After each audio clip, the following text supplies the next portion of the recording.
morning, Acadiana. It is Thursday, April 1st, 2021, and you're listening to Local News Live, a production of AOC Community Media in partnership with the Acadiana Advocate. Their team of journalists print the stories important to our community, and we are happy to read you some of those stories. You can hear Local News Live Monday through Friday from 9 a.m. to 10 a.m. on AOC 1, the AOC Community Media channel on YouTube, and on Cypress Street Radio at aocinc.org/CS Radio. You can find the print versions of these stories and more at theadvocate.com. We couldn't bring you this community service without the generosity of our volunteer newsreaders. Today, we're joined by, once again, star of stage and screen, Mr. Bruce Cohen, all the way from Georgia. I don't think I'm letting any cats out of the bag.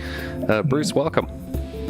Well, thank you. I don't know if I'm a star yet. Maybe in my own mind. I'm a legend in my own mind. Well, definitely in our minds as well, Bruce.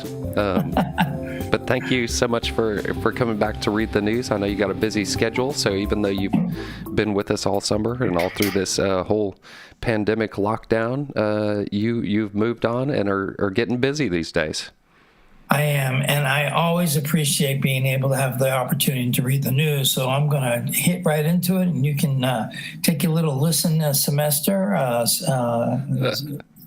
and then we'll be back at the end. But thank you. Thanks, Bruce. Thank you, Matt. Thank you so much. And good morning, Acadiana. It is April 1st, 2021, and this mellifluous voice is back at you, reading the news. So looking at the Acadiana news for this morning, pastors expect crowds for Easter. Acadiana churches are already seeing increased attendance as restrictions eased. By Ken Stickney, staff writer. A year ago, the Reverend James Pritchard, senior pastor of First Baptist Church in Lafayette, was preaching to his new church via an Easter sermon recorded near Dallas. What a difference a year makes. On this Resurrection Sunday, Pritchard will still be preaching in an era of COVID-19, but he'll be in the pulpit at First Baptist, 1100 or 1100 Lee Ave. He expects to share the sanctuary there with much of his flock present. This will be my first Easter in town, he said, for Easter 2020. He and his family were locked down for COVID-19 at his former church east of Dallas, while the world was plunged into the early weeks of the pandemic. This year, he said, First Baptist is among many Acadiana churches that are experiencing increased attendance as COVID-19 cases are declining and vaccinations increase. He said he expects good attendance on Sunday, and his church is prepared to accommodate larger gatherings. Is Resurrection Sunday the biggest day on the calendar for Christians, he said. Pretty much everyone tries to get to church. To accommodate the people with additional health concerns, advanced age, or specific problems, he said First Baptist will continue to offer online worship and Sunday school, as well as an additional shorter 8 a.m. service on Easter, where masks will be required and social distancing will be observed throughout the church. The shorter service will enable people to be in church and leave before the next service begins at 9:30 a.m. Many people need to stay home because of health concerns, and some prefer not to take risks, he said. But the pull of wanting to be in the sanctuary will be especially strong on Easter Sunday for people who haven't entered the sanctuary since March 2020, so he expects services to be well attended. He noted that the state permits 100% attendance at church, but said First Baptist reserves areas of the church for people who prefer social distancing, masks, and other precautions. There is no limit on capacity. We could do away with social distance seating and pack people in there, but because we can doesn't mean we should, he said. The Reverend Joseph Daly, pastor at the Episcopal Church of the Ascension, 1030 Johnson Street, said anticipation for Easter Sunday has been a long time coming. A year ago, we were shut down and had no services, he said. This year, there will be additional Easter services. Daly said church attendance has increased over the past 4 to 6 weeks, and he expects it to increase again on Sunday. Decreasing numbers of COVID-19 cases and more vaccinations have bolstered the confidence of church goers. He said the church will continue to abide by guidelines from the state and the Centers for Disease Control and Prevention, but he said the church will also be ready for more attendance. We've always had a sunrise service outdoors, he said, but with COVID-19, he said there will be additional outdoor service in addition to an indoor service. The outdoor services will be at 7 a.m. and 9 a.m., the indoor service at 11 a.m. The weather outlook is good, he quoted. Even the outdoor services will include masks and social distancing, he said. Live stream services will continue for those who are exercising additional caution, he said. We said, to the best of his knowledge, there has been no cases connected to services at his church, which supports the effort for safety. At Ashbury Methodist Church, 101 Live Oak Drive, the Reverend John Cannon, pastor, said the church will continue to limit seating capacity to about 150 people. Sanctuary usually sits more than 400, but will offer additional services to permit social distancing. Service times will be 7:30 a.m., 8:30 a.m., 9:45 a.m., and 11 a.m. in the sanctuary.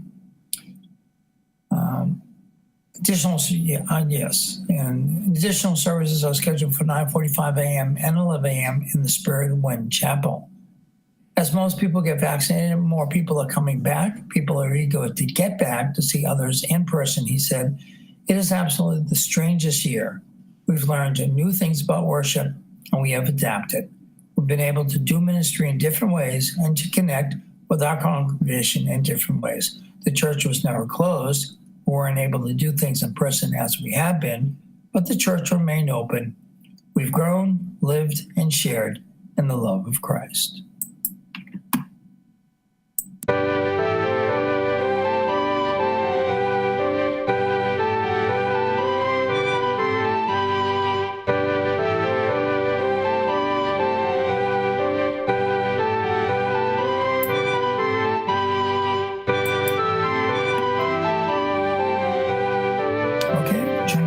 Story in Acadiana. Lafayette store catches heat for hate sign. Owner refused admittance to any Chinese communist mofo by Kristen Askelson, staff writer.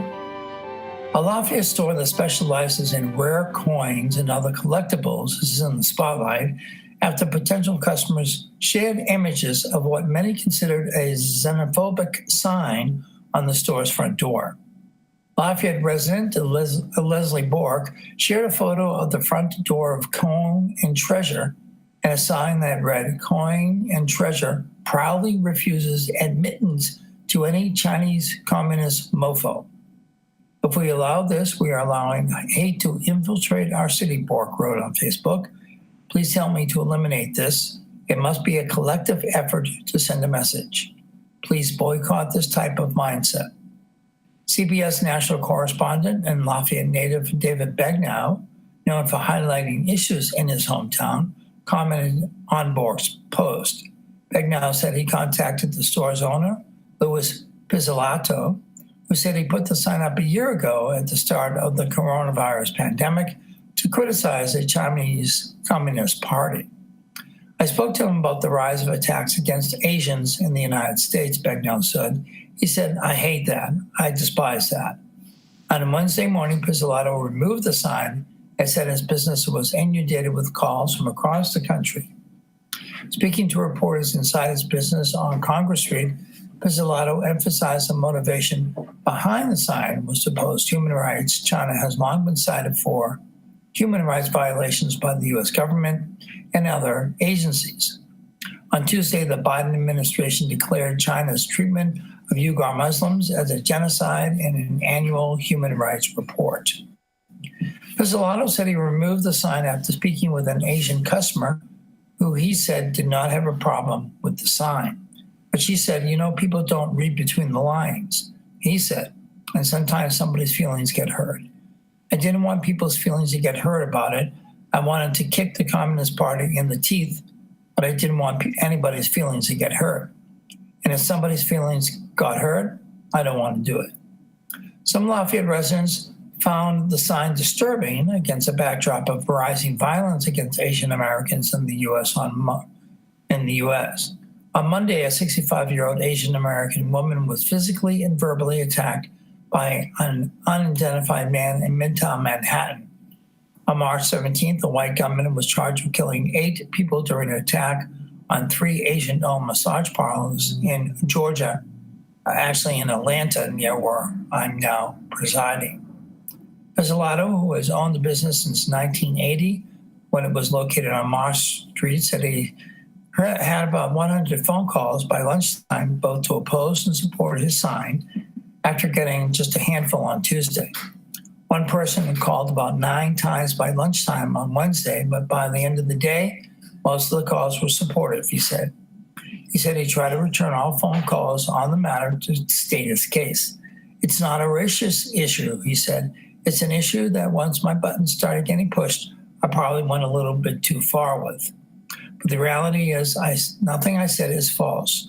Nowhere does the sign mention anything at all about Asians. What it mentions is 2 words, Chinese communists. That's the gist of the whole thing. And staff writer Adam Daigle contributed to the report.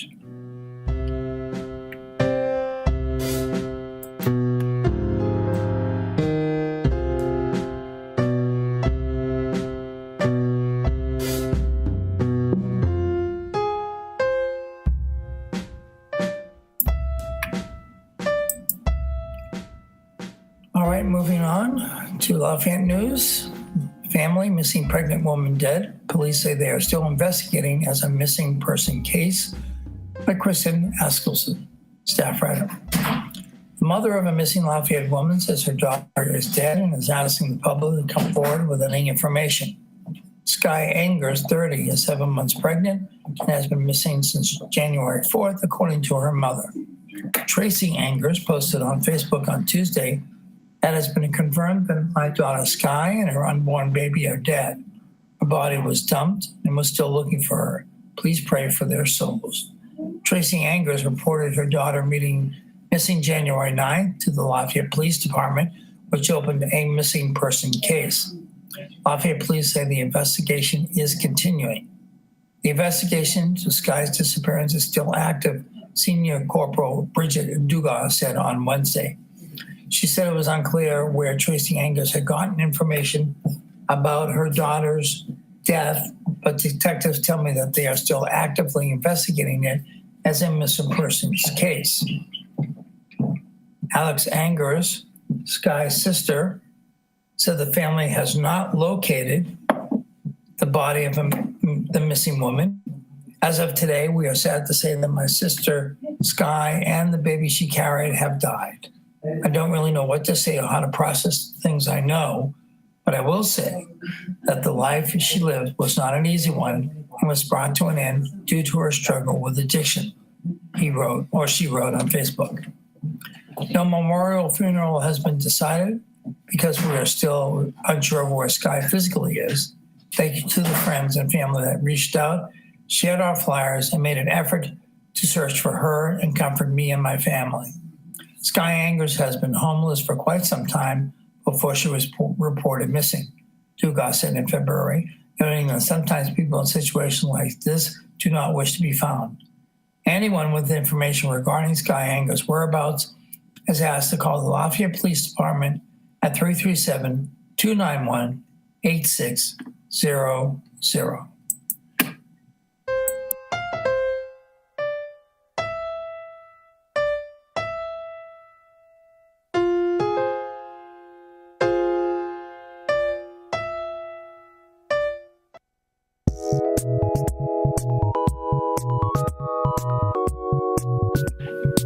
Okay, back into the news. We have our first public service announcement break for the morning. Reach our larger audience. Speak to your local community. Express your uncensored opinion on our hashtag free speech platform. A few of the many reasons to join AOC. Amplify your voice on your channels. Go to aocinc.org/submit. Need access to tools and equipment? Go to aocinc.org/join. You can also tag us when you share your programs on social media, and we'll help you amplify your message by sharing on our platforms. At AOC Community Media on Facebook, at AOC LFT on Twitter, and at AOC Community Media on Instagram. And find it all on aocinc.org. And you can also become a volunteer newspaper reader like myself by going to the homepage at aocinc.org, pull down the volunteer tab, go to the forum for the newspaper volunteer reader, and join our family of newspaper volunteer readers. Okay, going on to Karen Crow. We have a story out of Karen Crow this morning. Upscale adult toy store won't open after lease gets voided, by Adam Daigle, Acadiana business editor. Crave Romance Boutique won't open its Karen Crow store after the owner of the shopping center voided the lease. Owners Mike and Jolie Menard confirmed multiple reports Tuesday evening that Derrick Plaza owner Miles Hawley voided their lease just before they were planning to open their upscale adult store on Thursday. The Menards, who also have a store in Lafayette, now plan to open a store in Youngsville. Hawley was contacted by a tenant in the shopping center who was opposed to the store, Mike Menard said. Hawley had earlier said during a Karen Crow City Council meeting that tenants in the shopping center had no opposition to the store, which specializes in the erotic needs of women and couples. On Wednesday, Mike Menard said Hawley cited a part of the lease that allowed it to be terminated if the business was an annoyance to anyone. Attempts to reach Hawley on Tuesday and Wednesday morning were unsuccessful. I was blindsided, really, Mike Menard said. He said one of the people who previously gave their blessing has withdrawn their blessing. I don't care if I have a blessing or not. I have a lease. I'm disappointed in Miles. He stood there and said, I'm for this, and then he kind of caved. The move also comes after Karen Crow officials took no action after hearing from Hawley and Mike Menard and a request to allow the store to sell items that would be in violation of the city's obscenity ordinance. Karen Crow's obscenity ordinance prohibits the distribution of adult videos, literature, and sexual toys. The Menards have found a location in Youngsville for their store at 1004 Fortune Road, Suite A, in the former Gladiators Academy of Youngsville space, Mike Menard said. Mike Menard said Youngsville's obscenity ordinance is not as strict as Karen Crow's ordinance, and the Menards are moving forward on the business, which will be housed in a space about 5,000 square feet larger than the Karen Crow space they sought. Attempts to reach Youngsville Mayor Ken Ritter were unsuccessful Wednesday, but Ritter told KPEL, K-P-E-L, that the city does not have an ordinance to prohibit Crave from opening.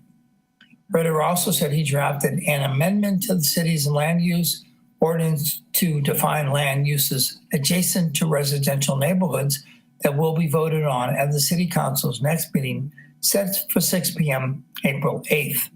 The Menard store will be in front of the Fortune Hills residential development. Mike Menard said he hopes to open the store in 6 weeks.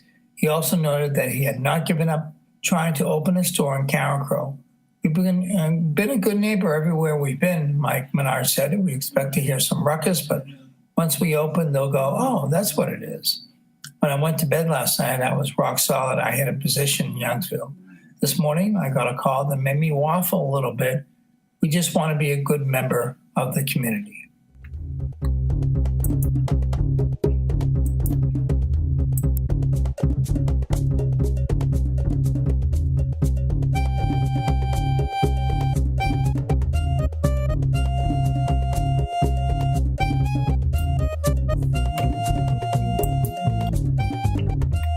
Okay, moving on.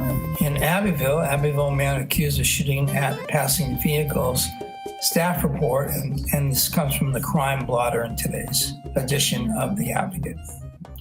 Abbeville police arrested a man accused of shooting at vehicles traveling Tuesday on LA 14. Daquin Peoples, 26, is facing multiple counts related to the incident, which occurred about 5:45 p.m. near First Guarantee Bank at the corner of LA 14 and Garage Street, according to a statement by Abbeville police. Police began searching the area after receiving a complaint about a man shooting at passing vehicles. Officers were told that the man, after firing at vehicles, ran into a neighborhood behind the bank, stole a vehicle from a residence, and fled in that stolen vehicle. In the process of fleeing, Peoples is accused of committing a hit and run on Charity Street in Abbeville, police said. Police said he fled that scene in the stolen vehicle and for unknown reasons, then stopped the vehicle on the roadway, stepped out, and started shooting at passing vehicles. After shooting several vehicles traveling on the roadway, Peoples allegedly fled the scene on foot and stole another vehicle driving north on US 167. While traveling north, police said Peoples committed 3 more hit and runs before stopping at a gas station in Lafayette, where Lafayette police officers took him into custody. Peoples was arrested on the following counts for the Abbeville Police Department: attempted second-degree murder, aggravated assault with a firearm, theft of a motor vehicle, hit and run, possession of a firearm by a person convicted of certain felonies, aggravated criminal damage to property, illegal use of weapons, and aggravated obstruction of a highway. Peoples was also facing additional counts and crimes he is accused of committing outside of the city limits of Abbeville.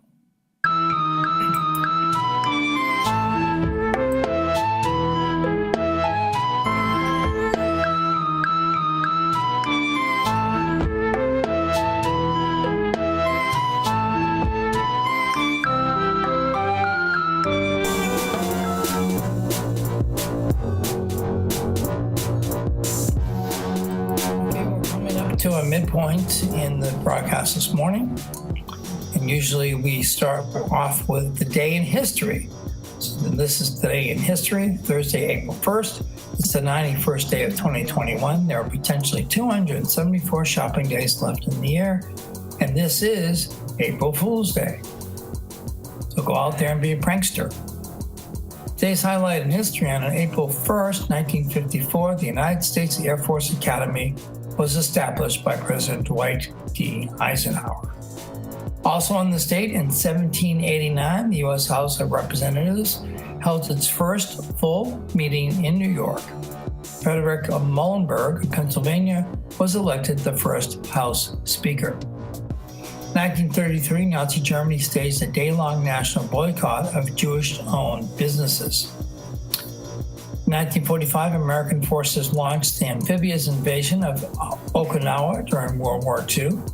U.S. forces succeeded in capturing the Japanese island on June 22nd.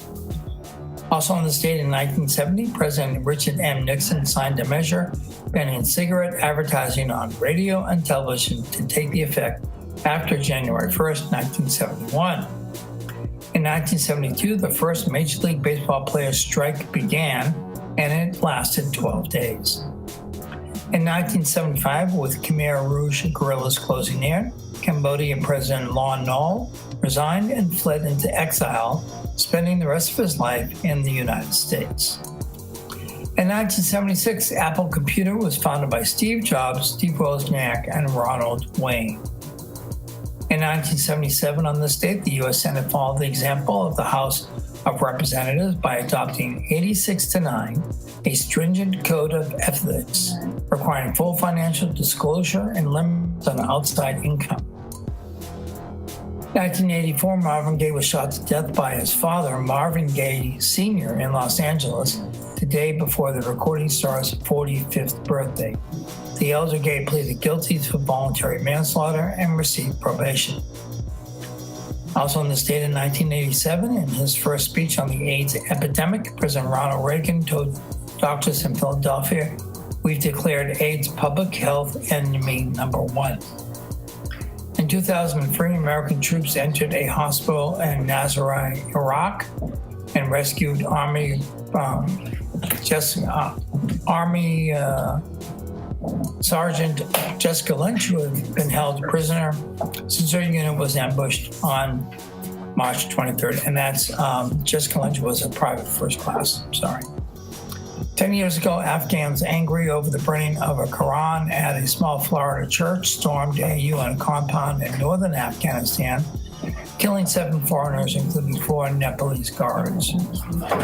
5 years ago, world leaders ended a nuclear security summit in Washington by declaring progress and safeguarding nuclear materials sought by terrorists and wayward nations, even as President Barack Obama acknowledged the task was far from finished.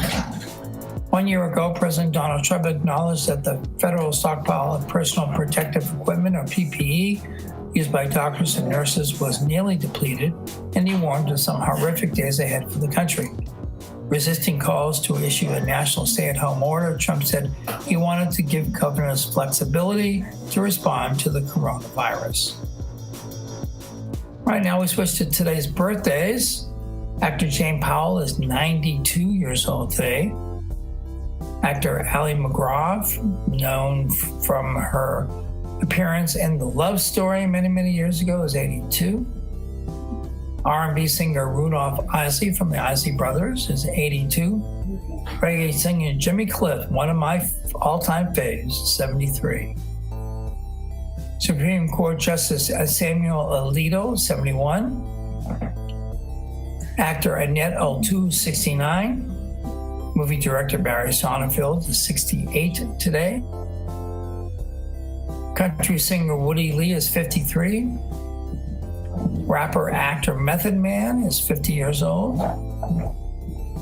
Political commentator Rachel Maddow is 48. Actor David Oyelowo is 45. Singer Bijou Phillips is 41 years old today. Actor Sam Huntington is 39. Comedian actor Taran Killam is 39 as well. Country singer Hillary Scott from the group Lady A, they used to be called Lady Antebellum, they changed it to Lady A, is 35. And actor Asa Butterfield is 24.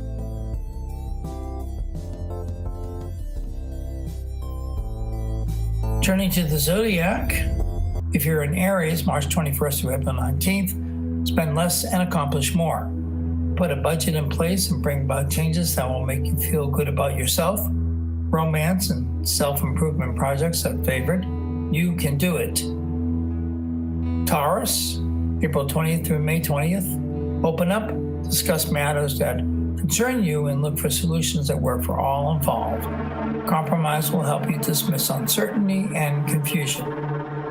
Gemini, which includes my youngest son Taylor, May 21st through June 20th, beware of what's going on around you and the limitations you face if you let others make decisions for you. Make your decisions based on how you feel and what you can do. Cancer, June 21st through July 22nd. Be imaginative. Put a unique spin on whatever job you are assigned. A partnership looks promising. Don't be afraid to make the first move. Use your money sparingly and effectively. Leos, July 23rd through August 22nd, which is my mom's birth sign. Learn from someone you look up to. Your efforts to make a difference will lead to gratifying opportunities to get ahead. Romance is on the rise and will enhance your personal life. Virgo, my birth sign, August 23rd through September 22nd. Choose your battles wisely. You'll be much further ahead if you concentrate on bringing about the changes that will make your life better. Don't get angry, get moving. Libra, September 23rd through October 23rd. Connecting with people who have similar ambitions will help you reach your goal. A partnership looks inviting as long as you keep things equal. Scorpio, October 24th through November 22nd. Focus on what matters to you. Take care of money matters so you are free to do the things you want to do. Personal growth, educational pursuits, and getting back to your roots will turn out well. Sagittarius, my wife's birth sign, November 23rd through December 21st. Put your heart into something that matters to you. Personal and domestic improvements will pay off. Refuse to let an outsider interfere in what you are trying to accomplish. Capricorn, December 22nd through January 19th, my oldest son Josh's birth sign. Share your thoughts, feelings, and desires. Building a strong base with people heading in a similar direction will give you the strength, courage, and resources to reach your destination. Aquarius, January 20th through February 19th. Look at what you are capable of doing, and you'll find a way to use your skills to advance. Be inventive and do your own thing. Physical fitness will ease stress and help you look and feel good. Pisces, finally, Pisces. February 20th through March 20th. Stick to the truth to avoid an awkward moment. Put your energy into self-improvement, fitness, and a healthy diet, and it will help you avoid overindulgent behavior and combat temptation. And as always, folks, the horoscope is an entertainment feature not based on scientific fact.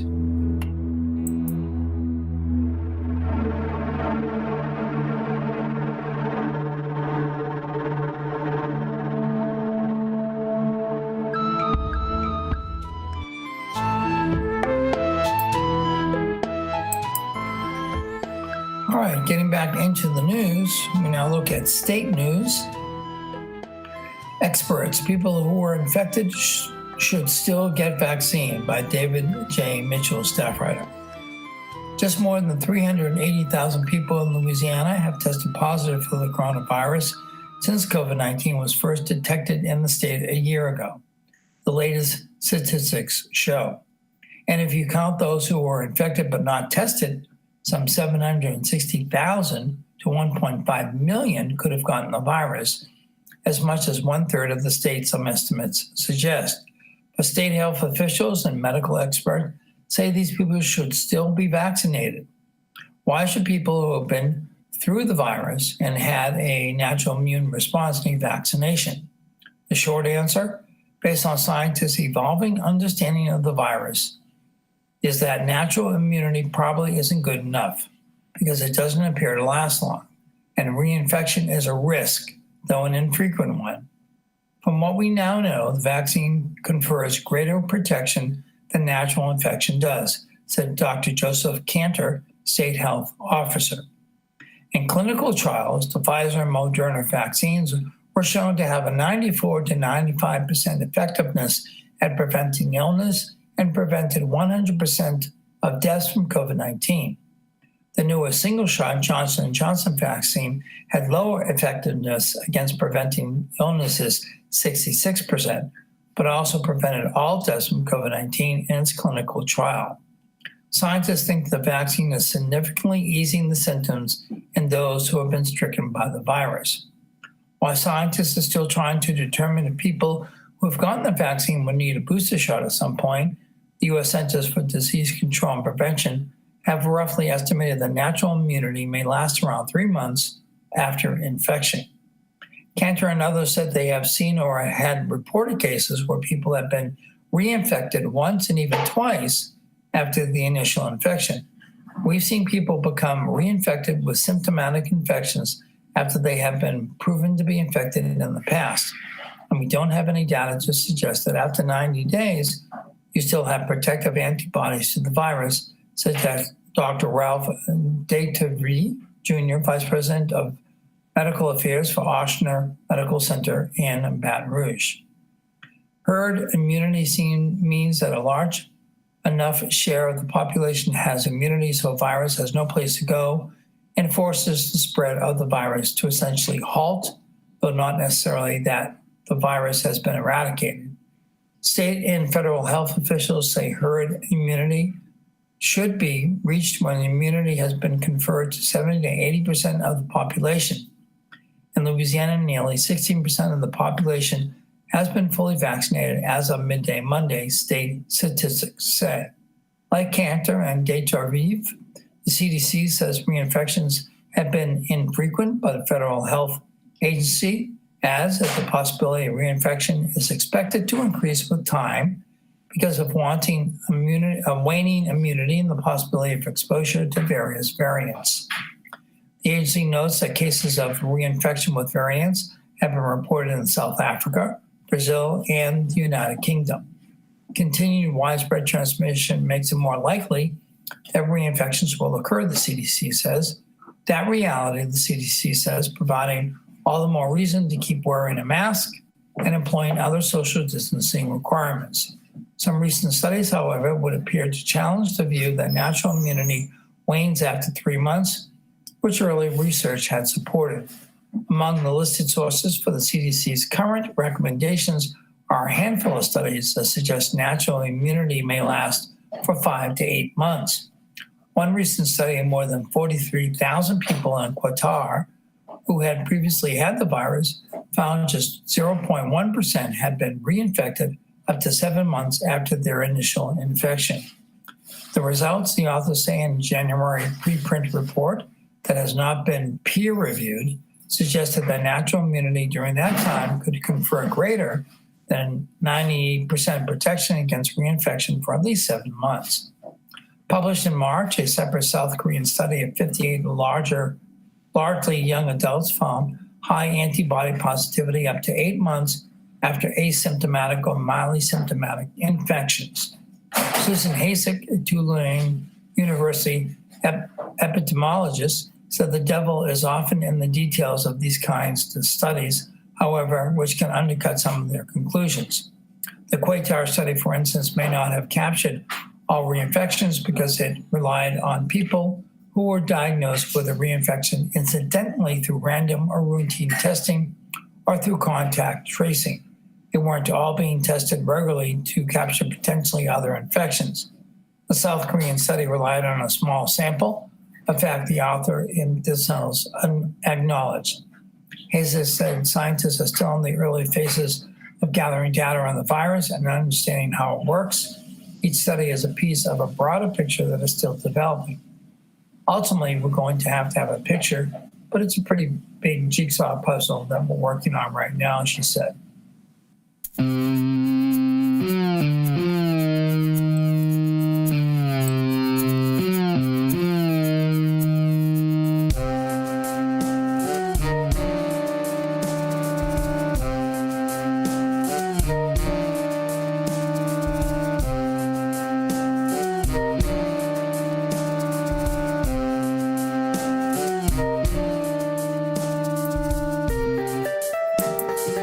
Okay, moving on to state news. Edwards appoints woman to LSU board by Andrea Gallo, staff writer. With a sexual misconduct scandal rolling LSU and a group of female state lawmakers demanding accountability, Governor John Bel Edwards announced Wednesday that he was supporting 2 women to positions on the LSU Board of Supervisors and the Board of Regents. Edwards, who appoints all but a lone student member of the 16-person LSU Board of Supervisors, has been taking heat over the board's handling of allegations that high-ranking LSU officials failed to report and properly investigate allegations of sexual harassment, domestic violence, and rape at LSU. Several members of the Senate Select Committee on Women and Children have argued that LSU needs more women in supervisory roles. Only 2 of 16 board members are women. Now there are 3. Edwards is appointing Laura Lipsey Harrison to a seat on the board that had been held by former Louisiana Farm Bureau Federation President Ronnie Anderson since 1997. In a news release announcing the appointment, Edwards said Anderson's term had expired. Aronson is the chairwoman of the Lipsey's, the Baton Rouge-based wholesale firearms distributor. She is the daughter of Richard Lipsey, a former Board of Regents chairman who frequently weighs in on matters involving LSU. Last week, Lipsey sent out a message through his Put Louisiana First organization calling for LSU to hold a transparent nationwide search for its next president. Louisiana governors often use appointments to the LSU Board of Supervisors to reward their friends and donors. None of the 16 members of the board, which oversees grants, research, medical schools, and more, is an academic. Edwards also appointed Terry Sterling to the state's Board of Regents, which oversees all higher education institutions. She replaces former state senator Marty Tabert of Houma on the board. Sterling, who now runs her own healthcare management consulting firm, is a former chief operating officer of Our Lady of the Lake Regional Medical Center in Baton Rouge.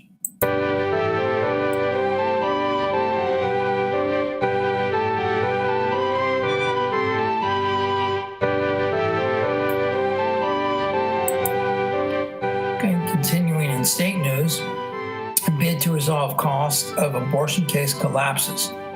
Abortion right activists seek nearly $9 million by Mark Ballard, Capitol Bureau editor.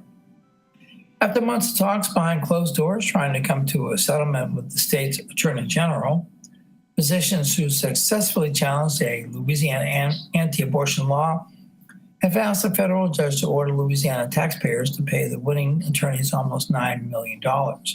That's on top of another $2.5 million or so Louisiana taxpayers are already on the hook for when Attorney General Jeff Landry, who represented the state, contracted two private firms in Washington, D.C. to handle the case that was described as the biggest abortion case in a decade. The physicians are asking U.S. District Judge John DeGravels of Baton Rouge to award their attorneys $8.4 million in fees and $246,929 in expenses. DeGravels, according to the court record, told the state to answer the winning side's claims and that he will decide how much is owed in the case in which the U.S. Supreme Court twice killed the law that required physicians performing the legal pregnancy ending procedure have admitting privileges at nearby hospitals. Louisiana has spent immense resources and taxpayer money on this 6-year court battle. Despite losing this case at the Supreme Court last summer, the state has continued to litigate it and waste even more taxpayer funds, said Julie Reichelman, Senior Litigation Director at the Center for Reproductive Rights based in New York City. The state is also still fighting tooth and nail to defend other unconstitutional abortion restrictions in court. This time and money should be spent on real issues in Louisiana, like addressing the state's maternal mortality crisis or the impacts of the COVID pandemic. Reichelman argued the case before the U.S. Supreme Court. It's important to realize that the majority of abortion patients in Louisiana are low-income people of color, she added. The restrictions the state is defending will harm those communities more than anyone else. People living on a low income and people of color already face the greatest barriers in accessing health care in general, and even more so during the pandemic. But instead of removing barriers to health care, the state is intentionally making it harder for those communities to access abortion. Louisiana Solicitor General Elizabeth Morrell, who argued the case for the state before the U.S. Supreme Court, said the negotiations were terminated due to pending motions that needed to be resolved. At this point, they filed their fee claim, which we believe is excessive, and it will go to trial. The federal court file indicates that in addition to lawyer fees, the judge has been asked to effectively identify the physicians who are listed on court filings as John Doe 1 and John Doe 2. Merrill added that the Louisiana Department of Justice is obligated to defend the state's laws, one such law being the women-led bipartisan Louisiana Act 620, a law that even the governor's office said was worth fighting for, Morrell said. Act 620, which was sponsored by Katrina Jackson, who now is a Democratic senator from Monroe, received a total of 14 nays and 6 different votes before legislators in 2014. The Louisiana law was nearly identical to a Texas law that was overturned by the U.S. Supreme Court in June of 2016. A high court ruled that the Texas law created restrictions on the delivery of abortion services that were an undue burden for women seeking abortions. The number of abortion clinics in Texas has declined from 42 to 19. When the Louisiana law went into effect on February 15, 2016, 2 of the state's 6 clinics closed. While other states, such as Alabama and Tennessee, conceded that their identical admitting privileges laws are unconstitutional after the High Court ruling, Landry, then newly elected, said Louisiana's laws had enough differences to continue the fight. This appeal marked the beginning of more than 3 years of additional appellate litigation, the physicians argued.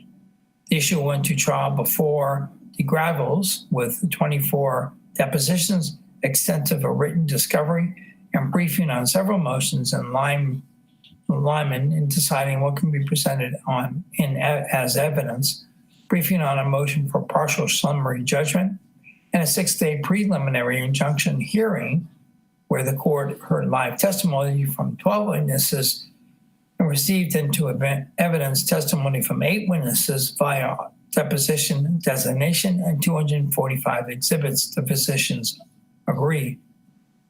After the trial, the Gravels in April 2017 found in favor of the abortion clinics and their physicians, citing the Supreme Court decision and stopped the state from enforcing the law. Landry appealed to the 5th U.S. District Court of Appeals, which on a 2-1 vote in September 2018 overturned to Gravels.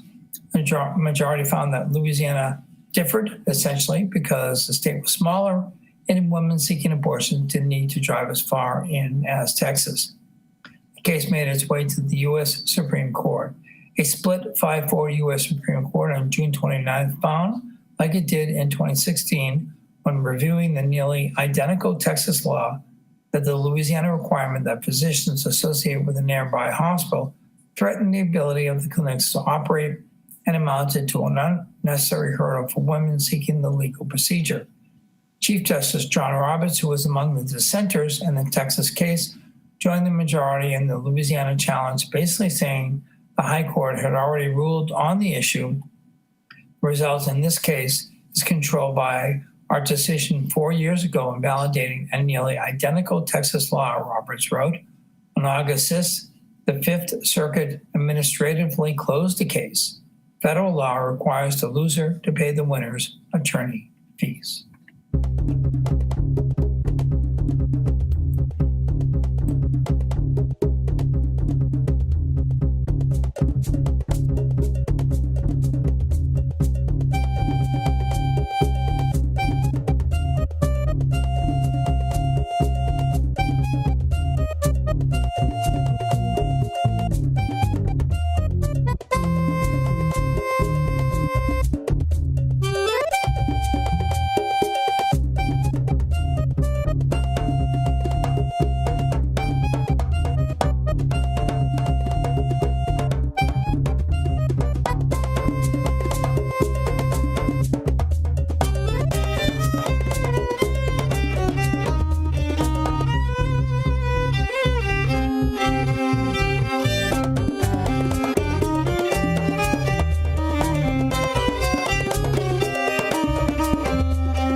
Sports headlines this morning. We have Cajuns hope to build on productive road series.